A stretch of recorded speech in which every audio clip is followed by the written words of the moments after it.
Hey guys, it's Monday evening here in the Philippines, so it is time for us to do our premium car unboxing. And as promised, we're doing some Autoworld stuff and some Johnny Lightning stuff, but we also threw a couple other manufacturers in the mix too to take a look at. And the reason that we have a couple of older cars that we've unboxed in the background here is because they kind of correspond with what we're unboxing today. So we're going to start with one of the newer releases that we have to look at, and that is the Autoworld Jeep Wrangler JK Unlimited Sport. And it's almost identical to the one that's sitting there in front of us. This is the newest one with the white roof and the white side stripe. And I think this one here is like the Rubicon. I don't think it is the JK Unlimited, it is the Rubicon, but to me they're all the same, unfortunately. I know you Jeep fans are probably going to criticize me over that, but to me they're the same. There's just some different trim options, interior options. As you can see on the front of that one, it has like a silver center in the bumper where the fog lights are, and that's about it. I don't know which one's the higher end, but I would think it's the Rubicon, but I'm not sure. Anyways, let's get this guy out and look at him a little closer. This paint job is really cool, but I still think I favor the black roof on the Chief Blue.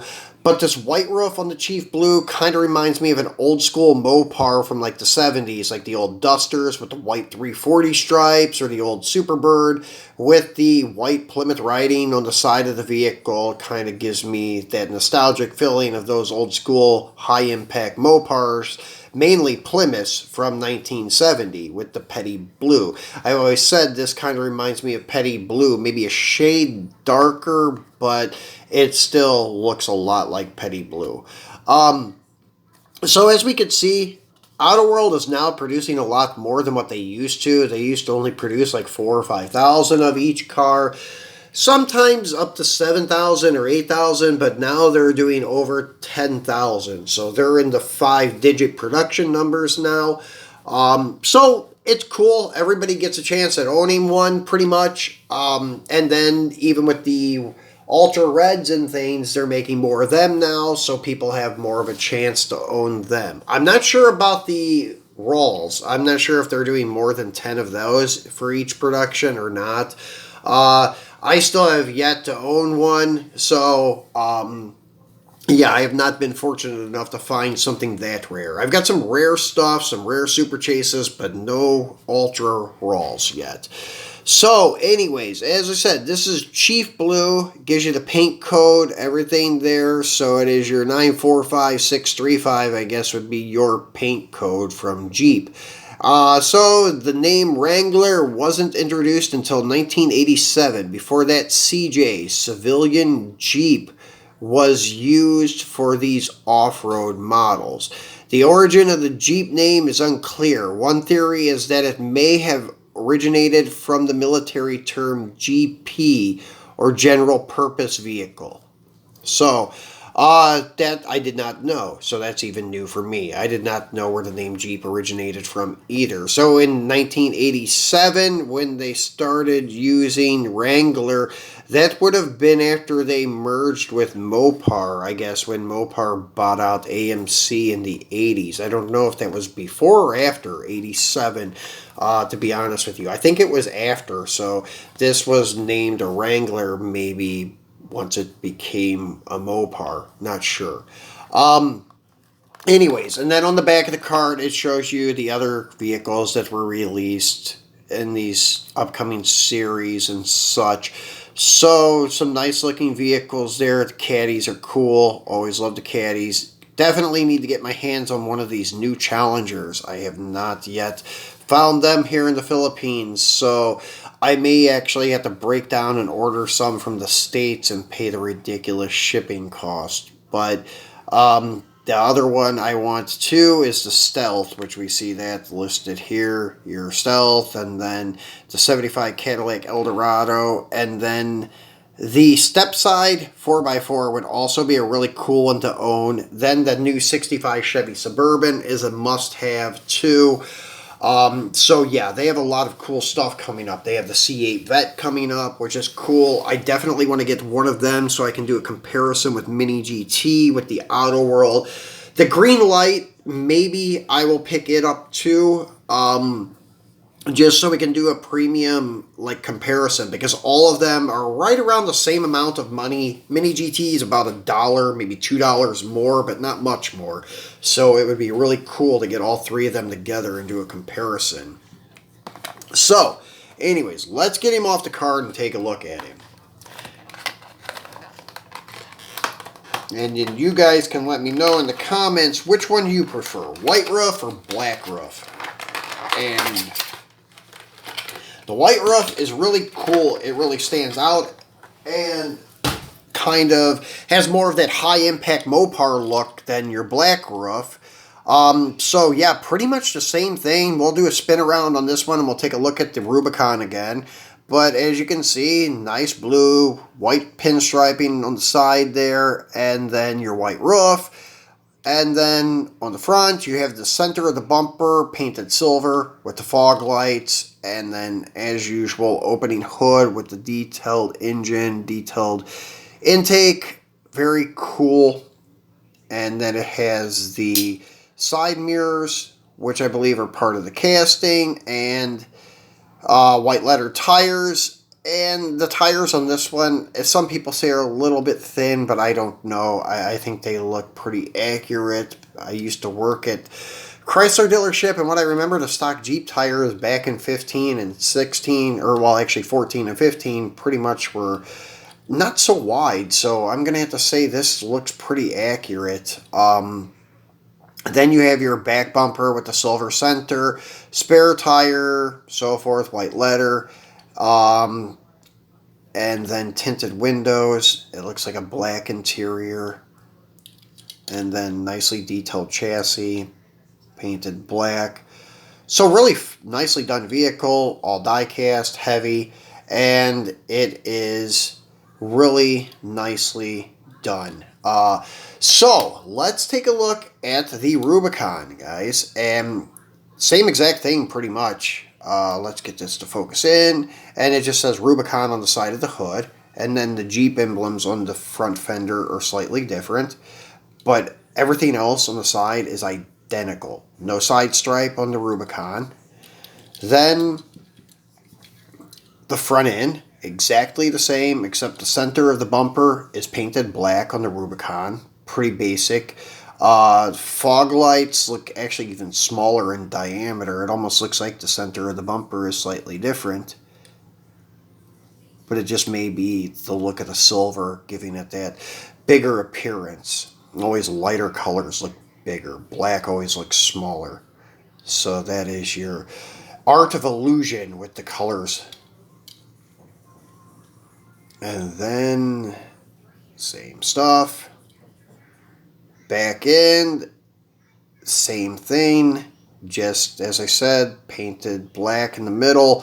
So, not sure if the Rubicon may be the basic model. I don't recall. I wasn't in the sales department. I worked in the service department as the service manager, service advisor. So, I'm not sure on which one cost more, which one was the baseline model, and so forth.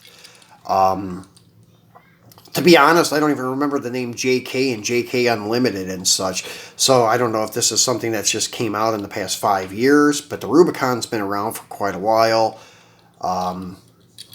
So yeah, pretty much the same thing. And I'm going to have to say I do like the conservative black and blue together. But if you're going to stand out and have more of a high impact, which Mopar's known for, this is the guy to pick right here. That white roof really does stand out. It's pretty brilliant looking. The other color combination of this is beige with a white roof. I have not got that yet, but I hope it does make an appearance here.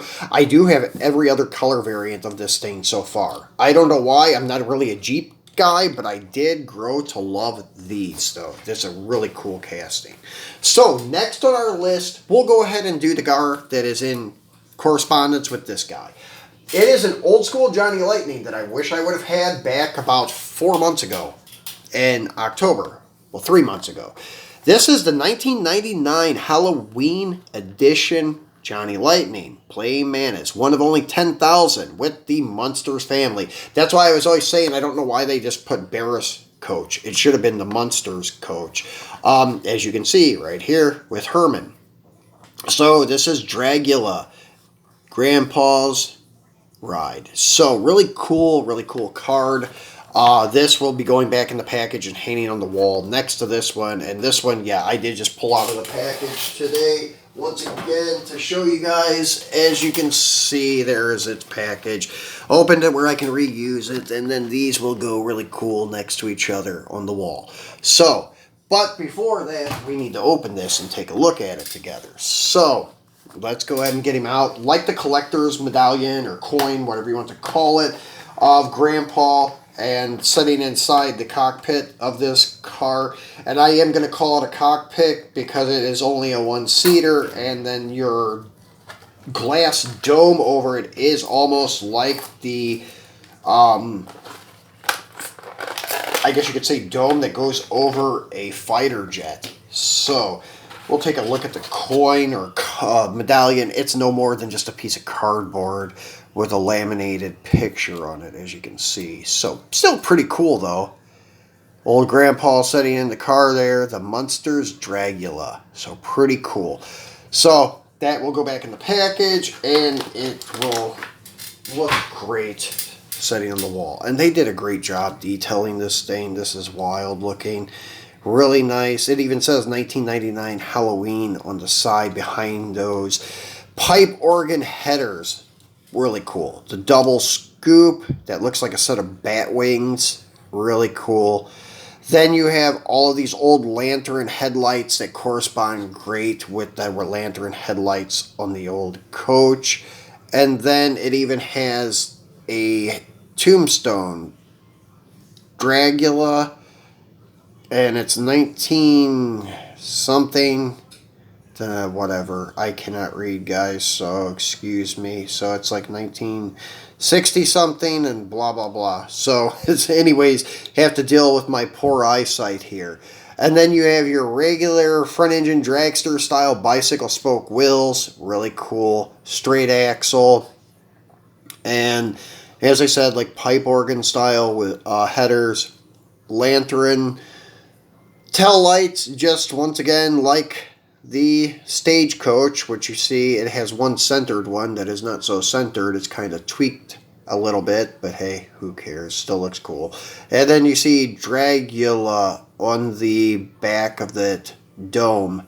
So really cool. And all the etching in the coffin and everything is really cool on the side here. Really neat looking car. Has an old Moon Eyes gas tank on the front. So really nicely done.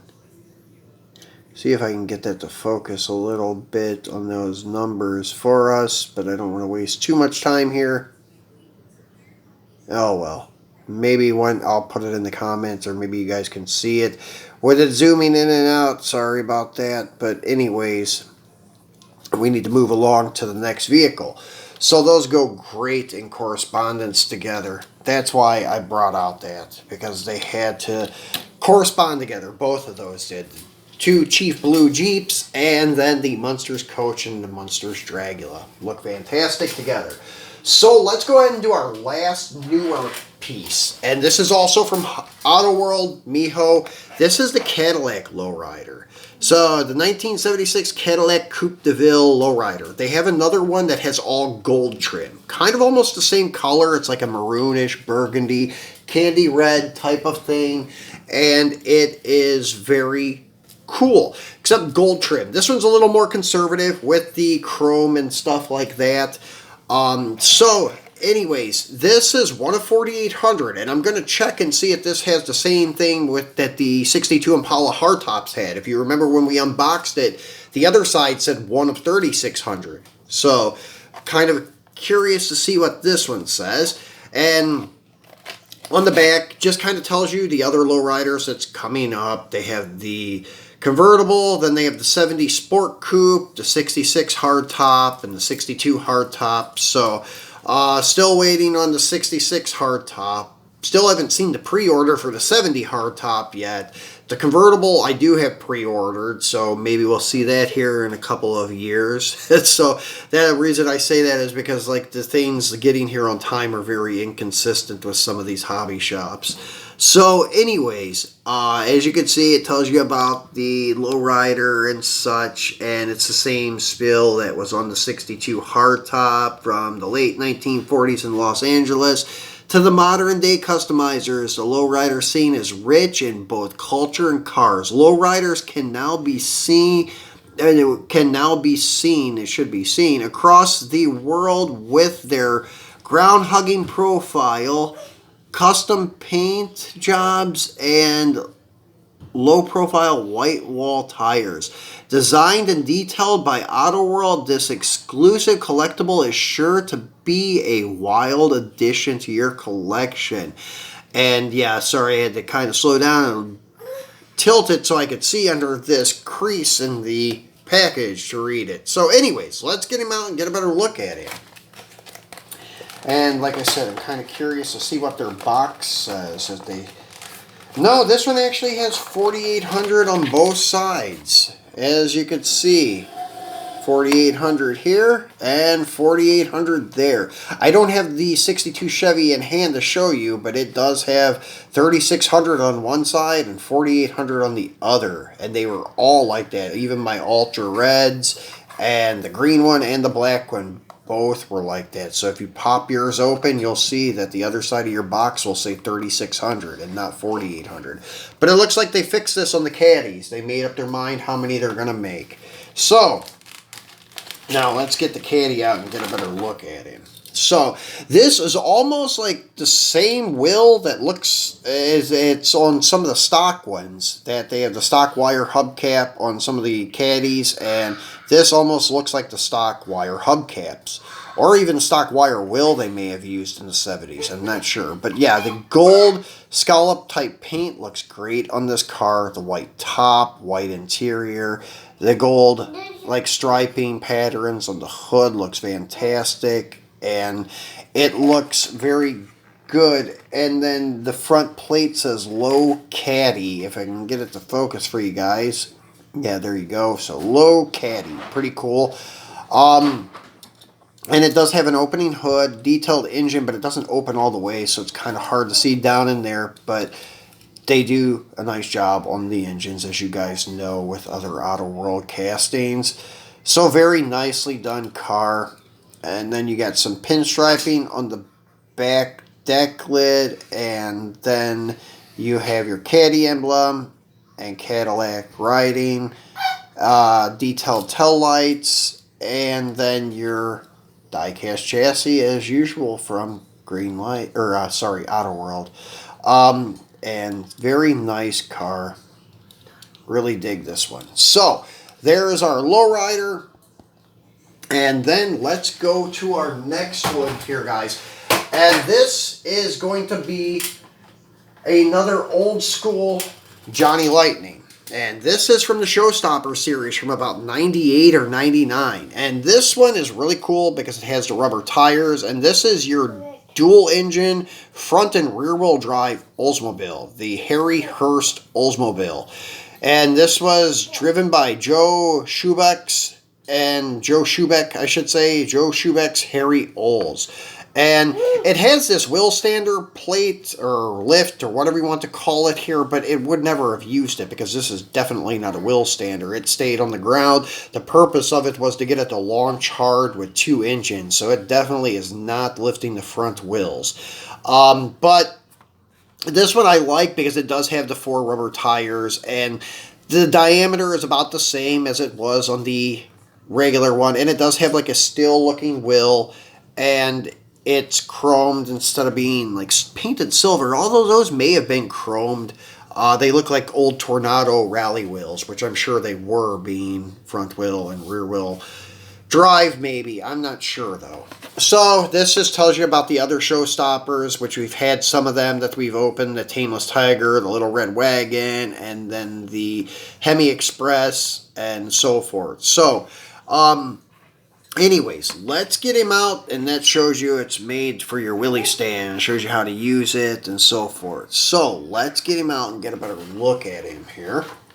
And this is really cool. I use these wheelie stands sometimes to display my lowriders to make it look like they're jumping or hopping or something like that. So they work pretty well for many different things. So, and it can be used for another lowrider, or I mean another drag car looking like it's doing a wheel stand or something on display. So here you go, guys. Nicely done with the decals. The front wheels do not roll too well, though, I guess because they are hugging the inside of the wheel opening because they're so big, the slicks. But the tampos and everything are done very nicely.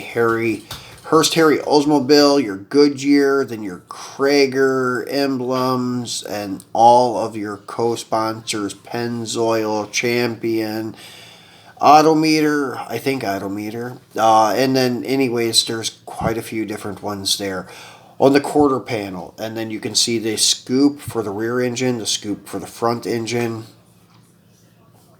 And very nicely done with your typical black and gold Oldsmobile or Hearst paint job, sorry.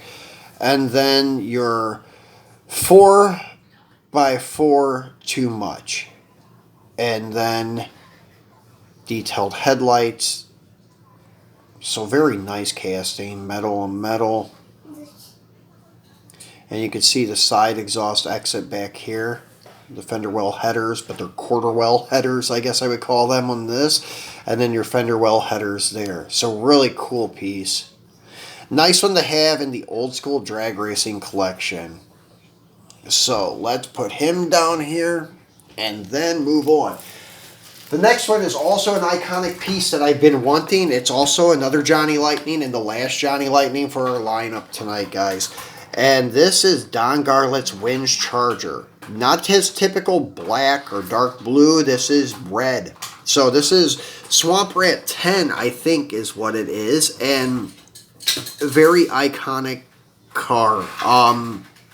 As I said, one of the ones that he used before, like, I don't know, the typical black or dark blue. I don't really recall because I was not even born when he was racing these cars, so don't quite remember. Just remember watching the old school videos paying tribute to Don Garlett. So this would have been like one of the cars that he was racing when it blew up, the clutch blew up and blew off half of his right foot. One of the reasons he came up with the design of the rear engine dragster. So he is like the godfather of NHRA drag racing top fuel class. So let's get this car out and get a better look at it. And anyways, this also tells you about some of the other stuff that they have in this series. So really cool series, a lot of really cool, innovative looking dragsters. So yeah, it's very cool setup, and it's a really cool set, I should say. And then, anyways, we'll get them out. And all these have been pre-opened. I just taped them shut, so give me a minute to get the tape off here, guys. And then, here you go. Don Garlett's. This is the first Don Garlett's car I have in my collection. I'm very happy to have it. When I did the Evolution of Top Fuel video, I would have loved to have had this car because most of that video, well, the first part of that video was talking about Don Garlett's and his mishap with the clutch explosion and also his innovative ideas to create the rear engine dragster. And we went from front engine to rear engine and to now where they have the breakaway cockpit like a speedboat has. So yeah, it has really evolved over the past 50 or 60 years. As you can see, it has a Hemi, which they're Don Garlett's Dodge powered.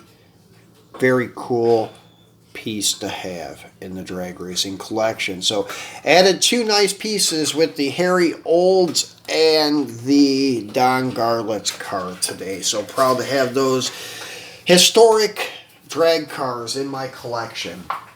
Next is a historic NASCAR. This comes from Motorsport Authentics. This is Richard Petty's 84 Grand Prix, I think it is, but I'm not sure. what year it is. But this is the only Grand Prix model I have. So really happy to get this because not many people make a diecast of the 80s Grand Prix. Hot Wheels does, but they have never made a nice rubber tire stock looking variant. Wish they would do that, but most of them have been like this really radical looking paint jobs and such with just plastic tires in the main line. So happy to have this one. I think this is plastic tires also, but the way they detailed it with the centers painted silver, it may even be a two-piece like composite molded or something. But anyways, let's get him out and look at him. But this is the 25th anniversary of 84 to 09 for his racing, 200 wins and so forth. So yeah, I'm not sure what they mean by 25th anniversary because he was racing way before 1984. And anyways, let's get him out and look at him.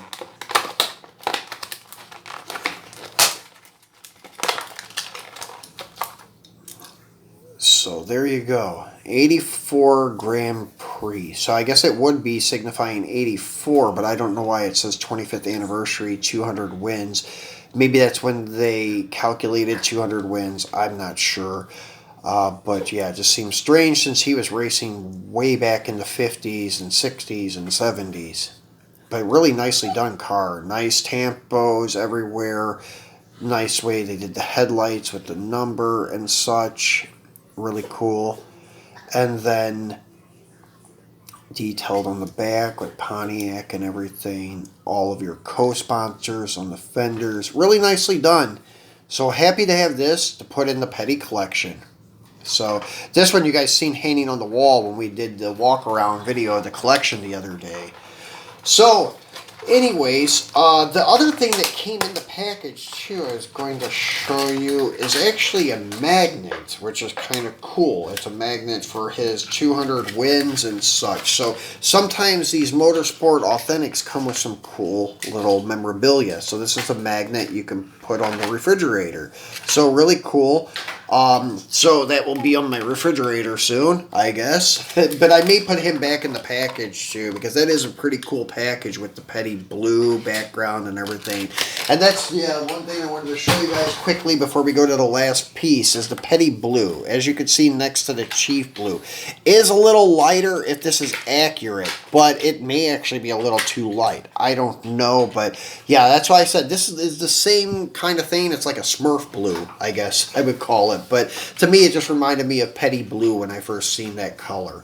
So last but not least is the one car my son picked for me for Christmas, and it is the Snot Rod from Cars, and it is from their Scavenger Hunt series. I'm guessing that's kind of like a treasure hunt series or chase series. Their cars used to say Chase. I used to pick them up at Walmart when I would see them, and they said Chase on the package. But this one, it says Scavenger Hunt. Love that like metallic orange because I love orange. That's like one of my favorite colors is orange, and it actually looks great, this metallic orange. So let's get Snot Rod out and take a look at him. This is the first Cars thing that I've added to my collection. But before we take him out, there are your other Scavenger Hunt cars. Your Ramon, and then I just know Ramon because he's one of the most popular ones. I love the 59 Chevy. But the other guys, I'm not sure who they are or what you call them, but those are your other metallic cars in the series. So it says Hunt for all of the Scavenger Hunts. And if you hear any noises, guys, that's Ethan. He's here trying to help me with these. And then he is excited to see Snot Rod out of the package because we have not... Well, we haven't officially opened him together. I opened him before the video, but Ethan has not seen him, and Ethan loves to say orange, right? Orange? Orange. Yeah, see? He loves to say orange. Yeah, so there is your metallic Snot Rod. Really cool looking car, guys. Yeah, really dig this one. So that will look great in my Mopar collection. I do not have any, and even custom vanity plates, Snot Rod. So that wraps us up for today, and we're running out of time, so I've got to close it now, guys. We're almost on 30 minutes. So that's our 7 for today. We'll be back on Wednesday to take a look at some Mini GT exclusive GTRs, not just your regular run-of-the-mill retail hobby releases, but these are actually show and country exclusives. Some pretty nice ones, couple old ones, and actually the first one that they ever did we'll be taking a look at. So, if you have not subscribed yet, please remember to do so. Please give me a thumbs up. Please share the video, tell your friends about my channel, and I will be back on Wednesday. So have a great start to your week, guys, and thanks for watching.